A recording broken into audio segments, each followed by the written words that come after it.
And so again, good morning, everyone, and welcome.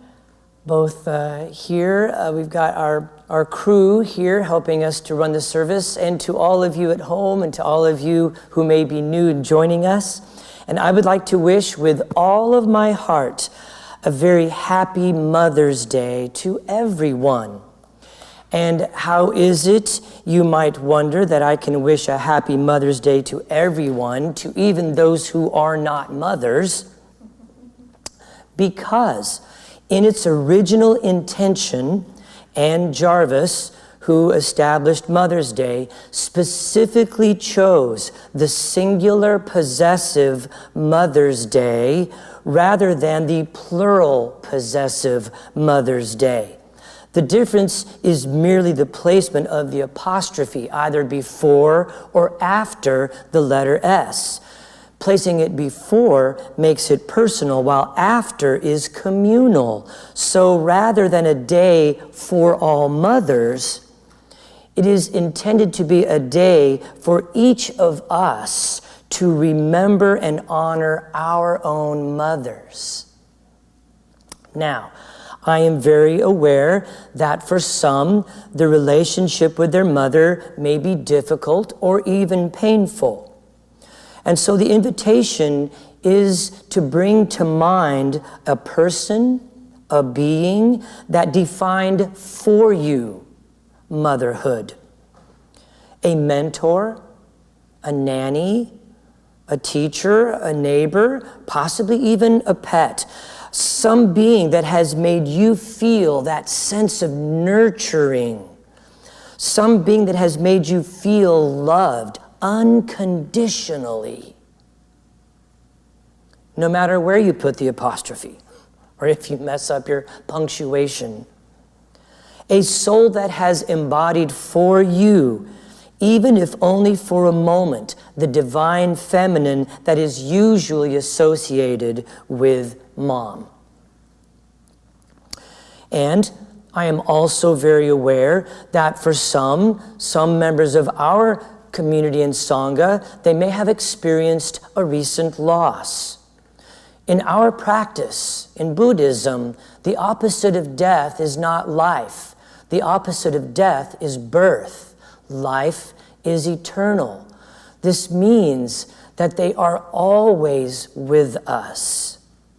Though we may be using a memory to access, the feeling, the heart opening is very much a present moment experience. And it is always with us, no matter where we go. And it comes from our own divine feminine.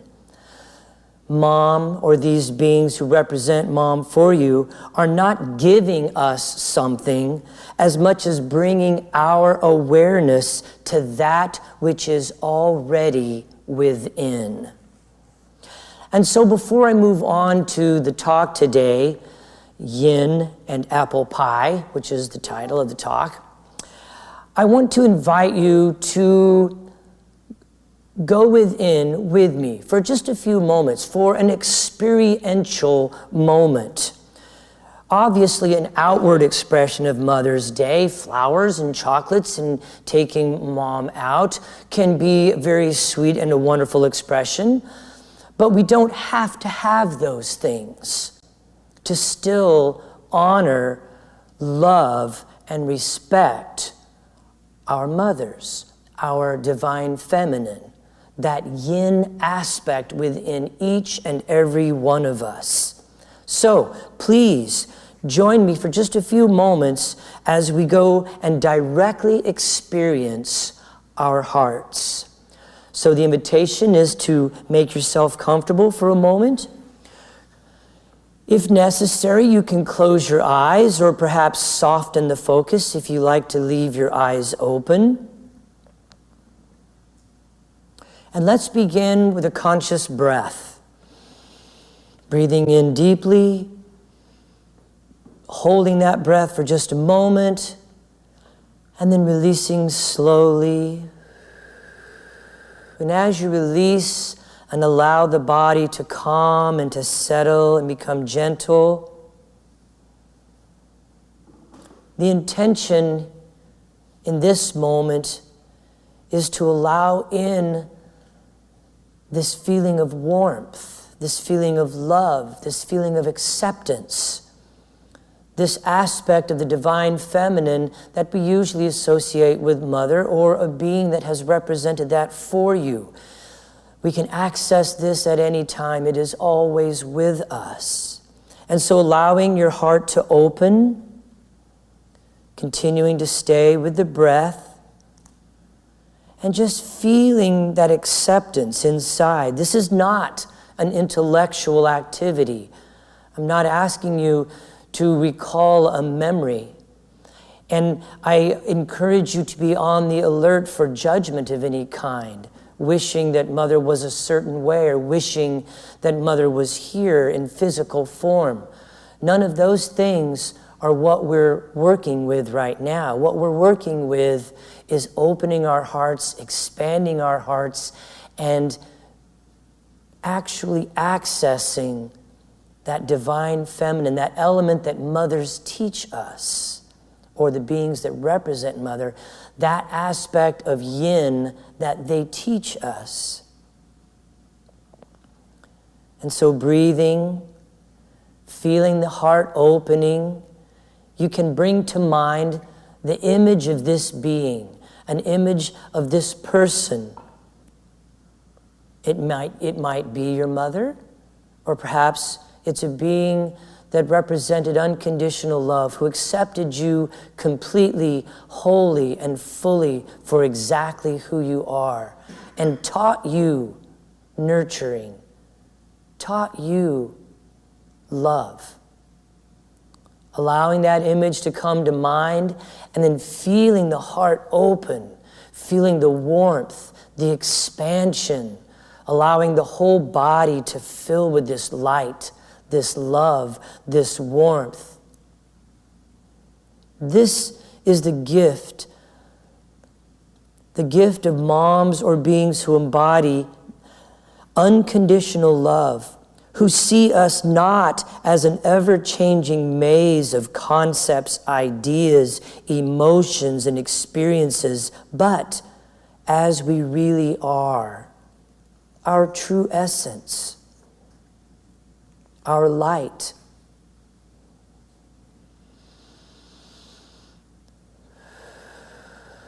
When we can see ourselves through their eyes, we can find comfort in that beingness.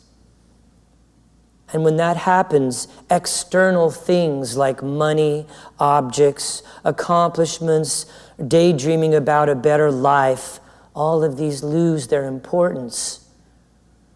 They shrink in comparison to the vast, radical acceptance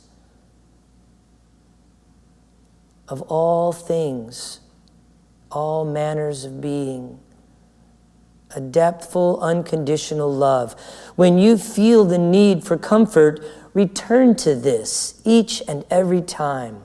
This state of being in the divine feminine, complete acceptance, a state of love, peace, joy, and equanimity. This is the gift from our mothers, or the beings that we experience that way. This is their legacy.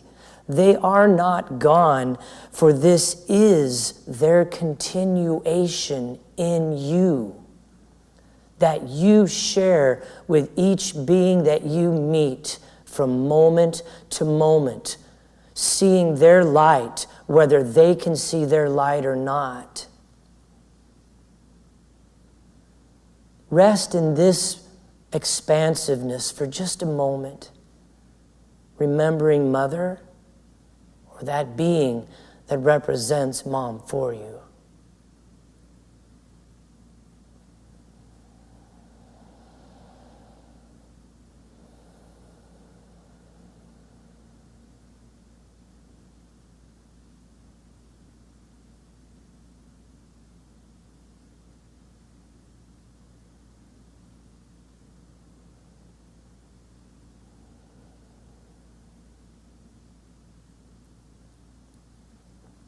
Even more than candy and flowers, this is the greatest way to respect, honor, and to repay those beings that represent the divine feminine, our mothers.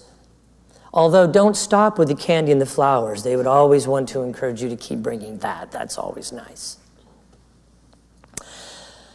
So thank you.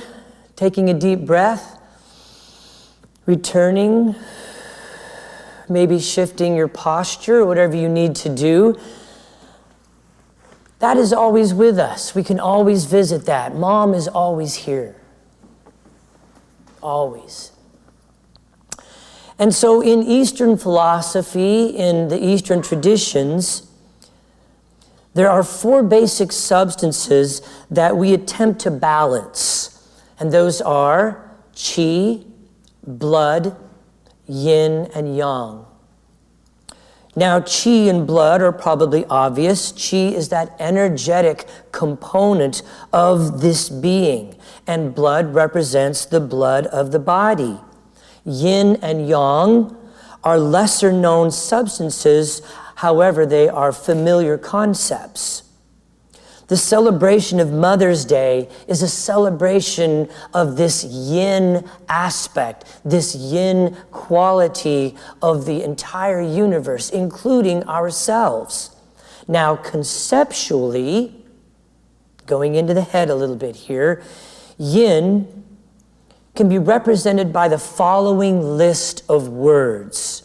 So listen carefully to these and see if you can embody and really sense the depthful, literal, as well as metaphoric meaning of these words. Yin is represented by rest, slowness, ease, feminine, quiet, intuitive, soft, nighttime, creativity, receptivity. This is that yin aspect within the entire universe and within each being. Now, just so that you have some balance, I will list a few words for the concept of yang. Those words are moving, active, quick, masculine, analyzing, forceful, daytime, giving. So, obviously, we have these qualities within each one of us.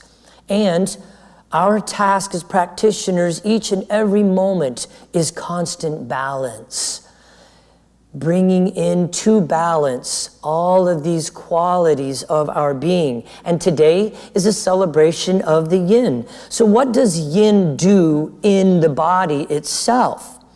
Yin is the fluid component of the body, refreshing and cooling the energetics of the physical self. The yin is the fluid that supports the joints. It is the fluid in the discs of the spine. It is the moisture that plumps up muscles and skin. It is the coolness that keeps the mind from racing. And it is that aspect that allows us to sweat in tiny, imperceptible amounts to regulate our temperature. Even though it is slow moving and subtle, the yin keeps us balanced and stable. How is it that we go about building yin? If we're feeling unbalanced, if there is a lack of ease, a lack of rest, quiet, if there is a hardness to our life, how do we build that? Most folks, in fact, there is a tremendous imbalance in our world today. Most folks have depleted the fluids in their body, both literally and metaphorically, by working too hard, sleeping too little, and doing too much in a day. The classic signs of the fluids being depleted in Eastern medicine is someone who is so wired that they do not remember the sensation of tiredness. They use caffeine and nervous energy to accomplish their long to-do lists and have a tendency to get sick on vacations when their body actually has a day or two to slow down and do nothing. Can't even handle it sometimes.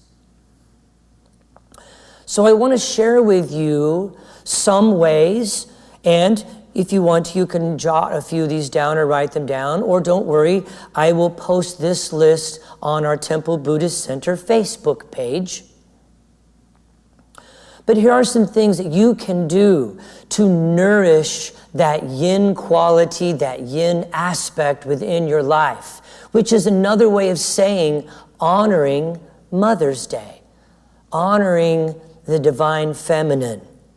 So here are a few. Number one, to fall asleep before 10 p.m. Rochelle and I have been joking with each other over the past year in the quarantine that nothing good happens after 9 p.m. And what we're referring to is our tendency to binge watch some show that's probably violent and full of action, and while at the same time consuming mass quantities of something yummy. Interestingly enough, another one is sleeping in a very dark room on an empty stomach. I noticed the other evening that my phone was staying on, and it was actually bothersome to have that blue light reflecting off the ceiling and filling the room, and it lessened the depthful nature of my rest and my sleep. So sleeping in a very, very dark room, or perhaps wearing something over the eyes so that no light gets in. Waking without an alarm clock, something that jolts you out of the bed by ricocheting you off the opposite wall, is not a skillful way to cultivate yin, to cultivate that softness. Limiting screen time during the day and completely avoiding it after 5 or 6 p.m. Avoid rushing. Take naps. Hydrate the body with water and limit caffeine and coffee and completely forget soda. This is not about nutrition. This is about cultivating that aspect in our lives that brings complete and radical acceptance, that brings softness, that generates our intuitive nature. We spend all of our time trying to figure things out, stuck in our heads. One Zen master said, the West is full of walking heads.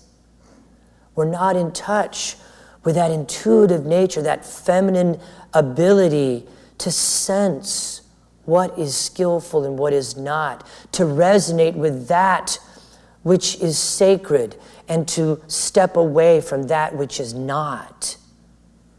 That is why so many people are so depressed. So many people are so lonely because they feel out of touch, and they mistakenly project that in being in touch with the outside world, but it is they themselves that they have lost touch with. Surround yourself with people you love. Limit fearful moments. Yes, I'm talking about scary movies, driving in intense weather situations, or being in crowded, loud places that don't feel safe. Be in nature every day. Be out of cell phone range as often as possible. And be in nature so deep that you cannot hear road noises. Participate in slow moving activities, yoga, Tai Chi, or just bring an aspect of slowness to some daily activity, maybe vacuuming or cleaning your room, folding your laundry, doing it with a sacredness, not always trying to get to the next thing. Notice how we eat. We haven't even finished one bite and we're already shoveling in the next spoonful. Always trying to get somewhere, never where we are at. Meditate. Create moments without any activity to just experience stillness, oneness, vastness. Our world gets very, very small when we're lost in our minds, lost in thoughts about next week, tomorrow, next year, or, oh, what a year this has been. All of it delusional, none of it real. Be real. Be here. Be now. Stay fully in the present moment as often as you can. And finally, practice gratitude. It is the lack of stillness in our lives that throws us off balance. We do need both the yang activity of life and the yin restfulness in life in order to stay healthy. This is one way that we can cultivate within us the divine feminine. This is one way that we can honor, truly honor our mothers or those beings that have come to represent that for us. And so, in closing, I'd like to leave you with a quote from Gracie Harmon. Mother is a never-ending song in my heart, a song of comfort, happiness, and being. I may sometimes forget the words, but I always remember the tune.